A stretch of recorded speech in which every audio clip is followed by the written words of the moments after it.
మనతో పాటు లైవ్లో జాయిన్ అయ్యారు. సో గుడ్ ఈవినింగ్ ఇద్దరికి కూడా. రామారావు, ఏంటి అసలుకి మళ్ళీ మావిగన్నే మా అజెండా, వచ్చే ఎన్నికల్లో చూద్దాం ప్రజలు నిర్ణయిస్తారని జగన్ అనడానికి కారణం ఏంటి? నిన్న మొన్నటి వరకు సిఆర్డీఏ పరిరక్షణ అన్నటువంటి వైఎస్ఆర్సీపీ ఇప్పుడు ఈ స్టాండ్ ఏంటి?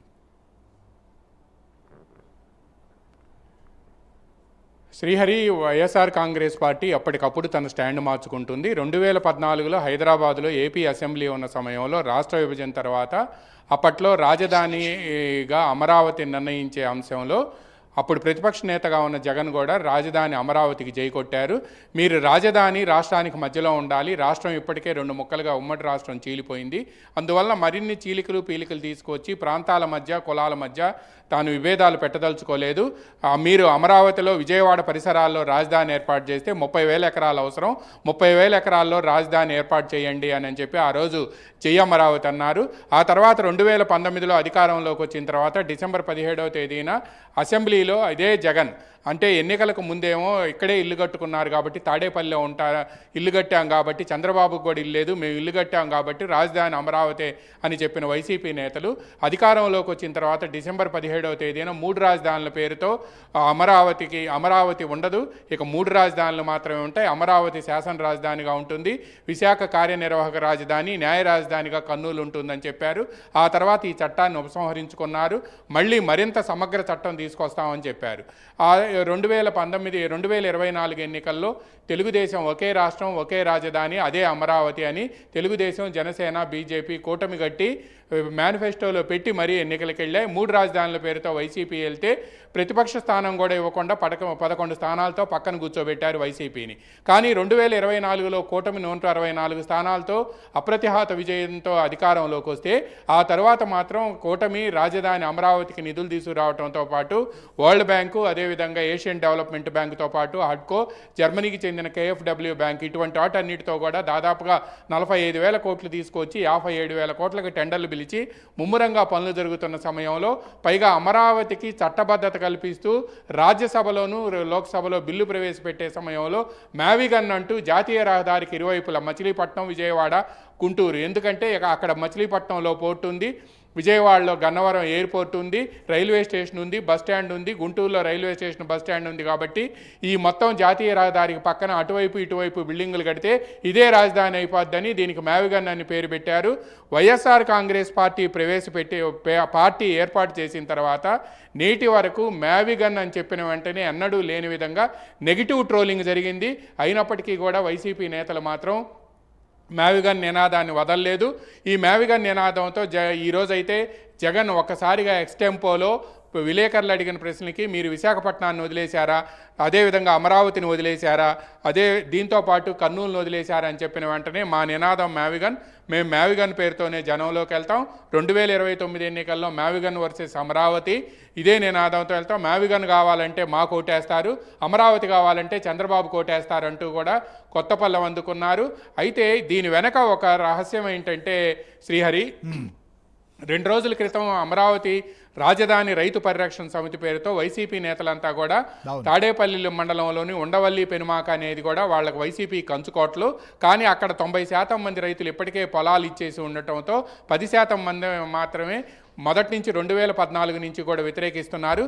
ఈ నేపథ్యంలో ఆ 10% మందిని మొన్న తాడేపల్లి ప్యాలెస్కి పిలిపించుకొని జగన్ మాట్లాడిన తర్వాత ఇప్పుడు కొత్తగా వాళ్ళకు పరిరక్షణ సమితి పేరుతో అక్కడికి వెళ్లే సమయంలో రైతులు అడ్డుకున్నారు. మీరు అసలు మ్యావిగన్ అనేవాళ్ళు, 3 రాజధానులు అనేవాళ్ళు, మీకు అమరావతితో పని ఏంటి, మీరు జై అమరావతి అంటేనే అమరావతికి రండి అని చెప్పి ఎదురు తిరిగారు. దీంతో వైసీపీ నేతల వెంట వెళ్లిన మనుషులు రెచ్చగొట్టడంతో రాజధాని రైతులకి వైసీపీ నేతలకు మధ్య ఘర్షణ జరిగింది, కేసులు నమోదు చేసుకున్నారు. ఈ నేపథ్యంలోనే వైసీపీ నేతలు 2 రోజుల క్రితం తాడేపల్లి ప్యాలెస్కి వచ్చిన జగన్కి మనం అమరావతి మీద ఒక స్టాండ్ తీసుకోవాలి, స్టాండ్ తీసుకోకుండా అక్కడికి వెళ్తే మనకు వ్యతిరేకత వ్యక్తం అవుతుంది, పైగా రైతులు దీన్ని తీవ్ర వ్యతిరేకత వస్తుంది అని చెప్పిన వెంటనే ఈరోజు వాళ్ళకి ఎవరికీ చెప్పకుండా కూడా మ్యావిగన్నే మా ఎలక్షన్ నినాదం అని ప్రకటించడంతో వైసీపీ నేతలు కూడా కంగుదిన్నారు. అయితే దీని వెనక ఒక ఉద్దేశం అయితే మాత్రం ఉంది. జగన్ ఎప్పుడైతే ఈ మ్యావిగన్నే మా ఎన్నికల నినాదం అంటే మళ్ళా కూడా నెగిటివ్ ట్రోలింగ్ బిగిన్ అయింది. కానీ 2029 ఎన్నికల వరకు కూడా ఈ మ్యావిగన్ పేరుతో రాజధాని అమరావతిలో పెట్టుబడులు పెట్టేందుకు ఎవరు ముందుకు రాకుండా చేయటం నెంబర్ 1 అయితే, నెంబర్ 2 సెకండ్ ఫేజ్ ల్యాండ్ పూలింగ్ను కూడా ఈ దశతో ఆపేయాలి అనేది రెండోది.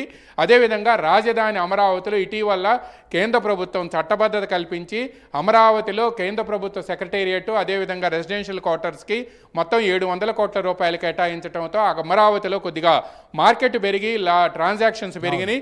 దీంతో దాన్ని కూడా కుప్పగోల్చటమే ఈ మ్యావిగన్ అనే మాది ఎన్నికల నినాదం అని చెప్పి జగన్మోహన్ రెడ్డి చెప్పటం వెనక అసలు ఉద్దేశం అని కూడా కొందరు అనుమానిస్తున్నారు.